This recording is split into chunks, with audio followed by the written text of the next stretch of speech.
welcome to the Great Detectives of Old Time Radio. From Boise, Idaho, this is your host, Adam Graham.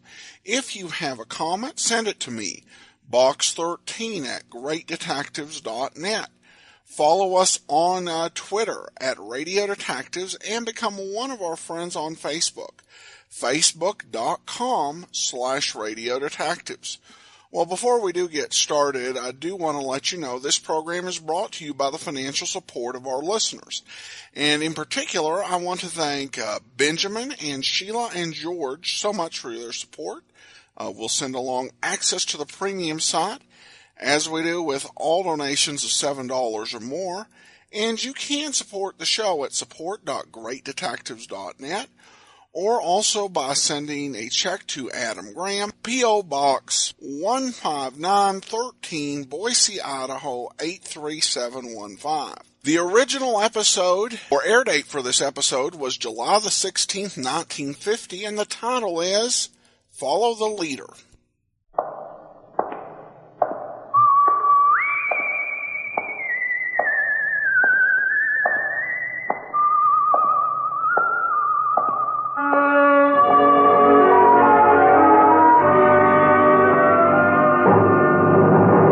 The Adventures of the Saint, starring Vincent Price. The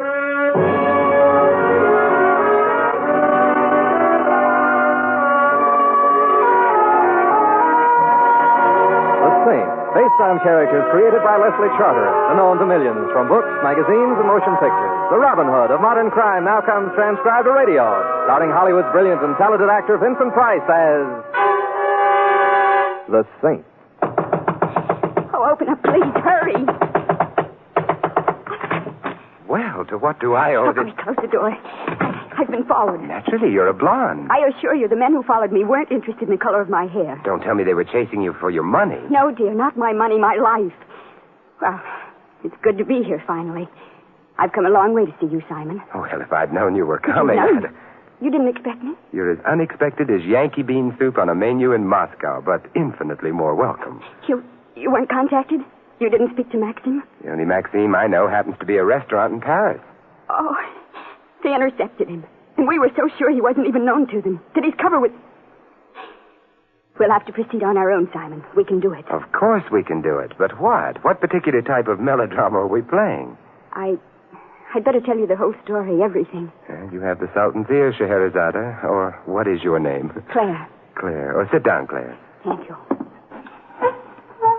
I've just come back from Mexico City. He was there. He's changed in the last 5 years, Simon. You'd never recognize him. It must have been plastic surgery. He doesn't look... I see. And now I know everything? Did you hear something? What sort of something? Outside the door. I thought I heard a footstep. Simon, the blinds. Pull down the blinds. How stupid of me not to have done it immediately. Yeah. Why are you staring out the window? Is someone... Is one of them a little man in a badly fitting suit? At least 2 sizes too large for him and a large floppy hat? He's there? Yeah, he's there. And the other one, the large one? And he's there, all of him. Oh, come away from the window, Simon. You needn't bother pulling the other blind down now. Who are they, Claire? Which wild Halloween are those 2 types left over from? How many more of them are there? How many more? Hundreds, Simon, perhaps thousands. We'll never know exactly. We must go, Simon, at once. Well, shouldn't we have a little explaining before we do any going? There isn't time. Those 2 down there will be coming up soon, and when they do... You must trust me, Simon, you must. Come on, Claire.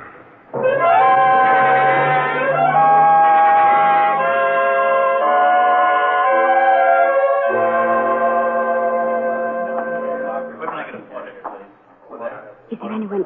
Do you think we were followed, Simon? Is there anyone behind us? Look, in Grand Central Station, there are always people behind you. Tell me, are we meeting a train or taking one? Train? What makes you think we're taking a train, Simon? Well, I should have warned you. Every now and then I get a little irrational. Like thinking the reason we're here in a railroad terminal has something to do with a train. Did I say something to frighten you? Kiss me. Huh? Quick, hold me tight and kiss me as if you meant it. As if I meant it? You mean there's another way? So that's why we came here. We must do this more often. No, don't talk. I'm your sweetheart and I'm going away. Kiss me again. Coax me. Please, this is no time to joke. He's watching us. Kiss me. Well, I'll force myself. Whew. Simon Templar, you dog, you. He's gone. I must remember to do something very nice for him sometime. And now, sweetheart, what do... And now, sweetheart, we really do say goodbye. We what? We say goodbye. Well, come now, don't look so bewildered. Oh, but sweetheart... Goodbye, Simon. And thanks for the use of the hall.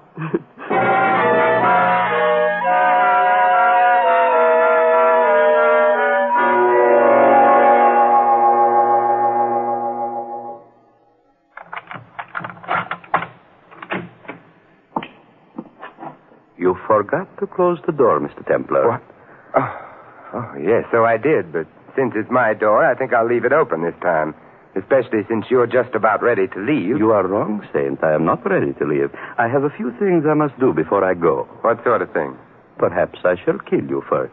In fact, I am quite sure that I shall. But that is the least of what I must do here in your apartment. Look here, if you insist on killing me, I'm afraid that I'll have to insist that you regard it as important. Oh, it is important only to you and to the policeman who will have the tiresome task of finding out who did it. You will shut the door, please, Saint. I will shut the door. As for your new friend, Saint, the matter of your death will be to them merely a temporary inconvenience. And for me, the matter of my death will be, I'm afraid, a rather permanent inconvenience. Well, so I'm to be killed by a Luger, I see. So glad it isn't one of the cheaper guns. Ah, how splendidly you whistle as you pass the graveyard. It is too bad, too bad. You could have been so useful to us. Us? You mean there are more at home like you? There are more. Perhaps there are not as many as there should be, but we make up for our numerical deficiency by knowing that right is on our side. It should be a great comfort to me as I lie in my coffin to know that I wasn't murdered by bad men, but by good men. It is a great pity you did not think along those lines before, Templar. Before? Before what? Before you decided to join them instead of us. It is almost midnight. I hope we shall not have to wait very much longer. We are waiting for someone? A messenger with a package for you. A package? How nice. Aren't you just dying to know what's in it? Hardly, since I am the one who sent it to you. When the boy arrives, Templar, you will go to the door and accept the package. Oh, I will, huh? Indeed you will, and I shall be right behind you. And so will this Luger. Needless to say, my friend, any attempt to seek help from the messenger will result in not only your execution, but the boy's as well. You play dirty poker, don't you? Who are you? Oh, it does not matter who I am. Well, it does to me. I always like to know who I'm being murdered by. Oh, I am called Maxime. Maxime? So you're Maxime? You have heard of me? Oh, but of course. She learned about me in Mexico City. I despise people who are abnormally inquisitive, just as you must. But by she, I suppose you mean Claire? Ah, that is what she calls herself now, eh? Claire. She is very beautiful, is she not? Uh-huh. When I saw you kissing in the railroad station before, I almost envied you until I realized that you would soon be dead. What is it, Saint? No more whistling past the graveyard? I was just thinking. So you were the one we put on the little performance for in the railroad station, eh? Performance, eh? And until you saw Claire and me together, you imagined for some reason or other that I was at bat for your team. I see. Oh, please, Saint, do not waste the last moments of your life in resorting to childish ruses. I think prayer is much more fitting to the occasion. Don't you see, Maxine? Claire's reason for getting me to the railroad station was to make you think that she and I were on the same side. Yes, of course. And she was the one who knew that my train was due at that time, eh? Not you, she. I was supposed to know when you were to arrive? You received my letter, did you not? You must have. I received your answer. Oh, please, Saint, please stop clutching at straws. I am going to kill you. It is inevitable. You die as soon as I regain the package. Oh, yes, the package. It was fortunate that I had the good sense to send it ahead to you when the train stopped in Philadelphia, was it not? I should have been dead by now if I had not done so. You know, Maxime, I find myself in a very unusual position. Oh, I quite agree. It isn't every day that one gets killed. I meant it's unusual because if I weren't going to die by means of that efficient-looking little Luger of yours, I think I'd probably drop dead from a case of acute curiosity. Just what... The messenger? My death knell, eh? Ask not for whom the bell tolls. It tolls for thee. Who is it? Messenger. Package for Templar. Do not open the door all the way. Act natural, perfectly natural. I will be right behind you. Remember, I shoot both you and the boy. Come on. You're going to open up a ranger. I want to go home. Coming, Henry. about time, and my name ain't Henry. It's Morris. Oh, mine's Simon. But in a few minutes, someone is going to change it to Mike. What's the matter? Why'd you jump like that for? Something jab into your back? Jab into my back? No. It's an old family affliction, spasms of the Calabasas. You must let me tell you about it. It always comes on not me. You don't tell about it. Tell your doctor. I got to get home and get some sleep. I'm pitching tomorrow. Pitching? Say, are you a pitcher? I'll say I am. I'm the best pitcher we got. Maybe you heard of our team, the Brooklyn Beavers? The Brooklyn Beavers? Of course I've heard of them. Yeah? Where? Where? Why? Well, everybody's heard of the Brooklyn Beavers, especially an old Yankee pitcher like me. I'm warning you, Sam. You pitch for the Yankees? Gee. Hey, look, maybe you can help me with something. Get rid of him, St. I'll kill you. Gee, another spasm of the Calahoosas, huh? Still bad the things that happened to former pitchers. Yeah. Hey, look, mister, can you show me how to develop a good wind-up? Wind-up? You want me to show you how I used to wind up for a pitch? Gee, would you? Why, sure. Now, first you put this foot, the left one, out about 2 feet. 2 feet, uh-huh. Uh-huh. Next, clasp the ball in both hands and raise your arms up over your head toward the back. As far back as they'll go. Like this? That's right. You're getting it. Then using all the strength in your legs, all the strength, now you suddenly kick back. Hey, what's that? Hey, what's that noise in there? Noise? It sounds like somebody got hurt and then fell down. What's this? Mice. Mice? Yes, big ones. You're nuts. And furthermore, you never pitched for no Yankees.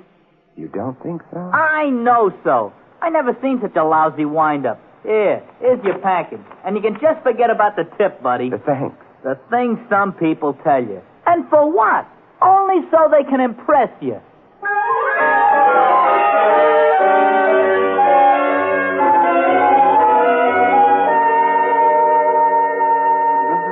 Come on, Maxine. Wake up. Come now. It's time to be alive again. Here, now. Sip some of this. There. That's... Hey, wait a minute. That's Napoleon brandy. If you spill it, Napoleon and I will never forgive you. That is enough. You don't feel very well, do you, Max? Is that any kind of a look now to throw at a man who's just been feeding you Napoleon brandy? Go on, Templar. You hold the gun now. Get it over with. You mean shoot you? Oh, I wouldn't dream of shooting you, Max. Why, I'd be lonesome without you.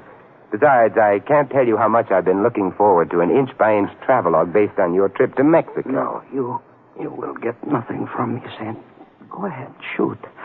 I will not be the first man to die for something he believed in. Thank you, Nathan Hale.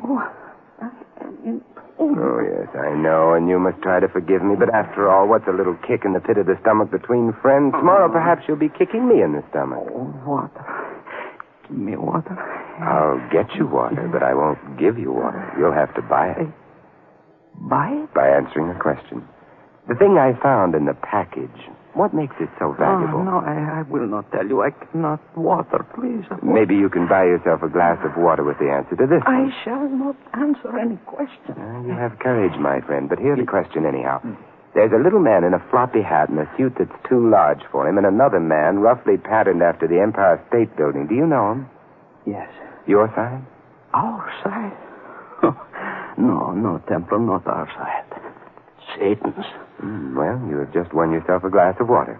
Would you like to try for two? I will not answer any more questions. Stubborn little fellow, aren't you? I'll get you water. And then I will make sure that you will be here when I get back. You're going out? Oh, just down to the corner.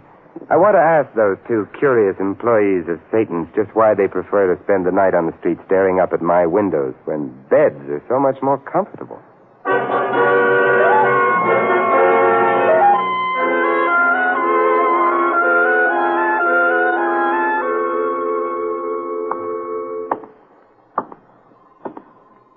Excuse me. Yeah. What is it, Chewie? May I trouble you for a light? Why, yes, certainly. But my dear fellow, your cigarette is already lit. It is? You mean I've been smoking all this time and didn't eat... How mild can a cigarette be? You're gone now. No more talk. That's amazing. This is the first time in all these years I've ever heard the Empire State Building speak. And just what are you doing so far from 34th Street? Ran out on your foundation, You're gone now. Or I hurt. Ali. Gentleman is just trying to have fun, Ali.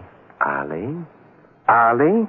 Didn't I read something recently about you and Rita Hayworth? You're gone now. You must forgive my friend, sir. He's very sensitive. Oh, and very inhospitable.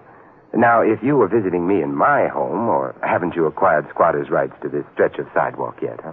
I do not understand. Then I will be blunt. Exactly what about my windows is so fascinating to you and this Near Eastern gargantua that you make a career out of observing them? I'm afraid you are mistaken, sir. My friend and I arrived at this particular place only a moment ago. We were standing here merely to breathe fresh air, not to watch anyone's windows. I make him to go now, Victor. He's good. It's quite all right, Ollie.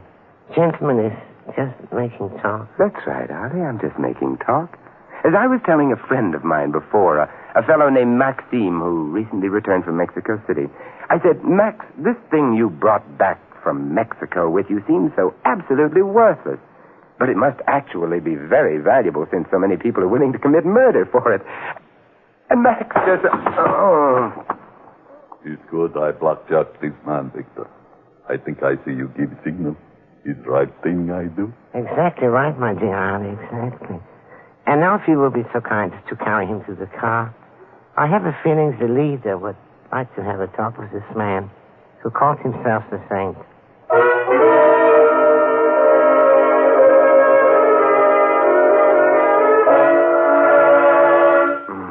Wake up, sir. Wake up now. I said wake up. Herr Schmidt would like to talk to you. Huh? What? I said Herr Schmidt would like to have a talk with you. Tell him I never see anyone without an appointment. Oh. You'll be respectful while in the presence of the leader. The leader? He conducts an orchestra? Oh. Ask a civil question and you get a slap in the face. Stand up, Saint. On your feet. That's all right, Victor. Mr. Templar can remain seated if he wants to. You see, Victor, I can sit here if I want to. Yeah. And you? You must be Schmidt. That is correct. And now, Templar, we will immediately get down to the business at hand. Where is it? You mean you live here and you don't know? I have no intention of wasting time listening to your misguided attempts at humor, Templar. You know the object to which I refer. I must have it at once. You hear? I hear, and 2 will get you 5. There are people in Germany who can also hear. Oh, for heaven's sake, Victor. You starting that face-slapping business again? I told you before. You have to be more respectful when the leader speaks to you. If you'll just untie my hands for a moment, I'll show both you and the leader exactly how much respect I have for both of you. For the last time, Templar, where is it? What? The glass, you swine. The little whiskey glass that other pig brought to you from Mexico. Oh, that. Huh? You know, I had a feeling it was that whiskey glass you were after. Well, where is it? Try the 5 and 10. Oh. You know, Victor, someone's going to have to cure you of that habit. You're going to hurt that hand someday. You will answer the leader's question. Where is the whiskey glass? If I give the correct answer, do I get to try for the giant jackpot? If you give the correct answer, son, you get to die simply and quickly. And without any of your annoying little touches, my friend Ali is so good at. Oh, you make it sound so attractive. The glass is in my apartment. You lie. Ali and Victor searched all over your apartment. The glass you're looking for is mixed in with all my other whiskey glasses. They all look alike. Again, you lie. I brought it back here, all of your whiskey glasses. Now, that's dishonest. And the one we want is not amongst them. For the last time, Saint, what did you do with it? Very well, Vic. I guess I know when I'm licked. Now you're getting wise. The glass is in a check locker at Grand Central Station. A check locker? The key to the locker. Where's the key? Well, I'd be very happy to go home and get it for you. That will not be necessary. Just tell us where the key is hidden. It's hidden in the lamp on my desk. In a lamp? Where in the lamp? In the socket, where the bulb screws on. Just unscrew the bulb and put your finger inside the socket. You'll get it. You'd better be telling the truth, Templar. I'll go at once, Herr Schmidt. You will come with me? Yeah.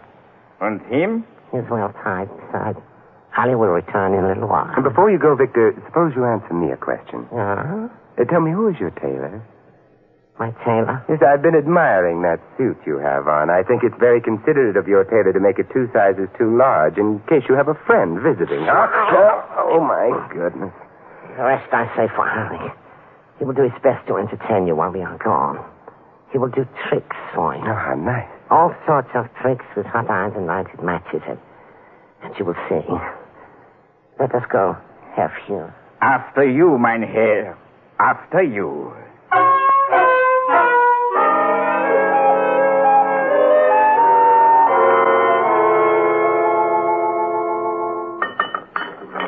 Soon. Iron will get hot. Iron will get very hot. Oh, I send my laundry out, Ollie. It burns through skin. You like that, huh? Love it, but I'm a little disappointed in you, Ollie.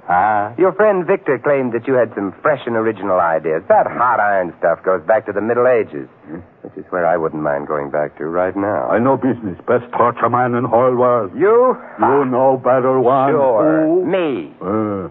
You torture man? The best. I no believe. You mean to say you've never heard of Terrible Templar? The trouble with you is you just haven't been attending the annual Torturers' Convention. Would you mind turning your head the other way next time you say Pa? That's the kind of torture I don't deserve. I not believe you know torture treat. Ollie, you just ignorant, that's all. Why, my butterfly twist is famous everywhere torture is practiced. Won first prize at the Iowa State Fair. Iron soon be hot now. Then I show you. Hot irons, high school stuff. Tell me, how many lighted matches can you put under a fingernail? 3 under each nail. 3? Only 3? You do better. How many you put? 14. 14 under one fingernail. Yes, sirree. I no believe. You big shot. Liar. So I'm a liar, huh? I suppose now you want me to prove. Yeah, you proof. You show me. Untie my hands from behind this chair and I'll show you. 14 matches. Big show up. Liar. There. You untie from chair. Now, you show me. With the greatest of pleasure. I'm sorry I broke the chair on your head, Ollie. I was getting sort of fond of that chair.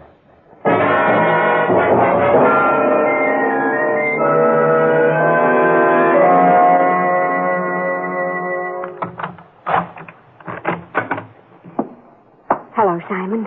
Sweetheart, you've come back to me. Yes, I've come back, but it's too late, I'm afraid. Oh, too late? Don't be silly, Claire. Grand Central Station's open all night, or should we do our kissing right here? Oh, please, Simon, I'm not in the mood for Banner.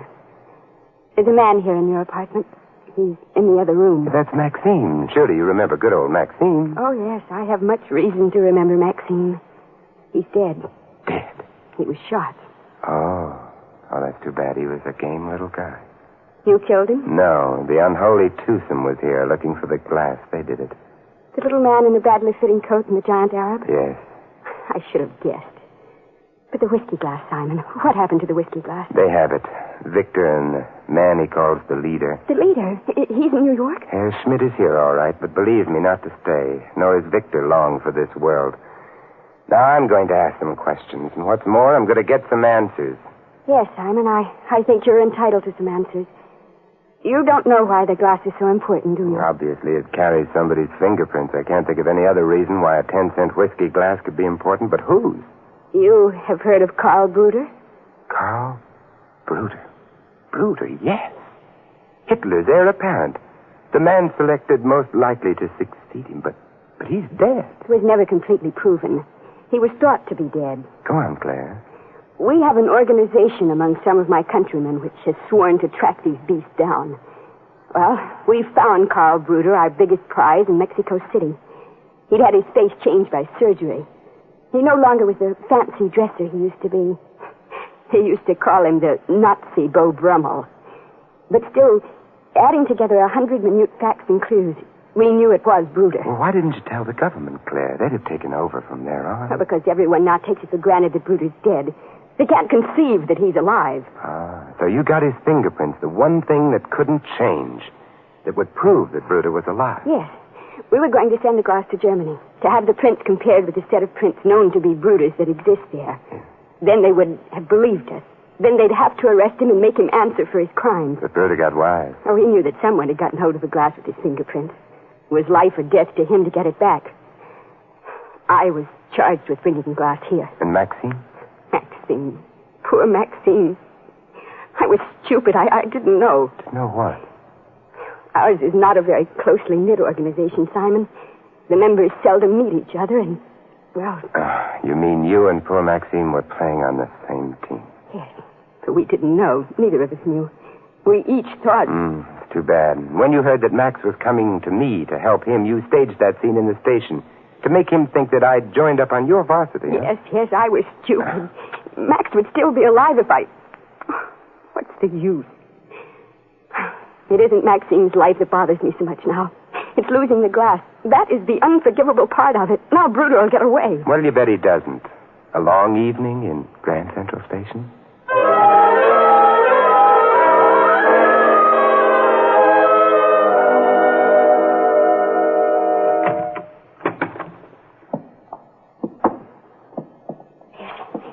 There's no one here, Simon. Not even a light burning. No, and I was sure they'd be... Welcome back, Mr. Templar. How good of you to return. Yes, Templar. How good of you to return. And we thought you didn't especially care for our hospitality. Or was it just poor Allie you didn't care for things? Ali? Torture man second class. What he doesn't know about our modern and improved methods would fill a morgue. I see you have brought a guest, Templar. How nice to have you here, my dear. Simon, I'm frightened. Frightened? You mustn't be frightened just because I'm holding a gun, my dear. Dying from a bullet is rather pleasant compared with some other ways. Yes, Mr. Templar. She isn't afraid of the gun, Victor. It's that suit you're wearing. Stop it, Saint. I'm warning you. Yeah, and I too am... Well, the leader hurt his finger. It's going to look terrible when you salute yourself in the mirror now. Enough! But then, leader, it's your own fault. A great big leader like you should know better than to put his finger in a live light socket. Enough! You will be quiet. You hear? Here? You're rattling the ruins of the Reichschancellery. And they're such lovely ruins. I was warning you, Saint. You're under dealing with a poor, simple-minded Ali now. I know. I had to use deception on poor, simple-minded Ali. But on you, I'll use force. There. That's what I use on poor, simple-minded Victor and the glorious leader. How does it feel to be looking down the wrong end of a Luger for once, boys? Only for you and others like you, it's the right end. Very well. You have won, Templar. But you still must prove that I, Johann Schmidt, am Karl Bruder. And without the glass... Yes, that's true. I do not have the glass you have. Ah, how unfortunate for you. But I have a roll of film. Film? Yes, I dusted the glass with powder and photographed the prints. So I've got the fingerprints. And more important, I've got the leader. Right? Very well, Templar. You've got me. Yes, Johann Schmidt. I've got you, too. But it's Bruder who's the star attraction in my show. But I am Bruder. You're Bruder, huh? And you think Johann Schmidt, the German equivalent of John Smith, is the ideal alias for a wanted man? It was an easy name. It was... And the hotshot Führer lets little Victor precede him from a room. Oh, come. If you were the leader, loudmouth, the Dictators' Union would have you up on charges for that one. But he is the leader. He's Bruder, I swear it. Sure, and Claire and I are Hansel and Gretel. You're Karl Bruder, little man. That's why you wear such a badly fitting suit. Bruder was the Nazi Beau Brummel, so your disguise called for you to get as far away from elegance as you could, didn't it? No, it is not true. Schmidt is Karl Bruder. You still think enough of good clothes to get furious every time someone makes a crack about your appearance, don't you? Look at you. Oh, that suit looks awful, Victor. It's got enough room in it for 3 ugly little tramps like you. You dumb swine. See? There you go again, the furious Führer. You know, when you get mad, you look just like that other tramp. Adolf, that is. But why worry about your clothes at a time like this, Bruder? What do you care what you wear when they hang you?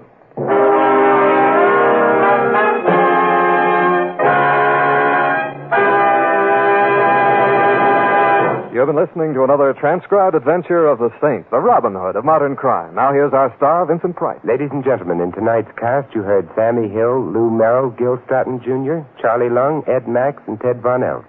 This is Vincent Price inviting you to join us again next week at this same time for another exciting adventure of the Saint. Good night.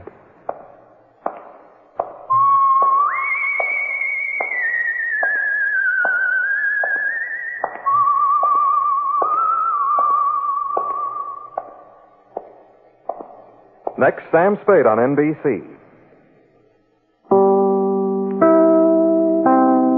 Welcome back. A nice twist at the end really kind of comes from out of nowhere. And in some ways, as you're listening to it, you think it's a typical story with a Peter Lorre sound-alike.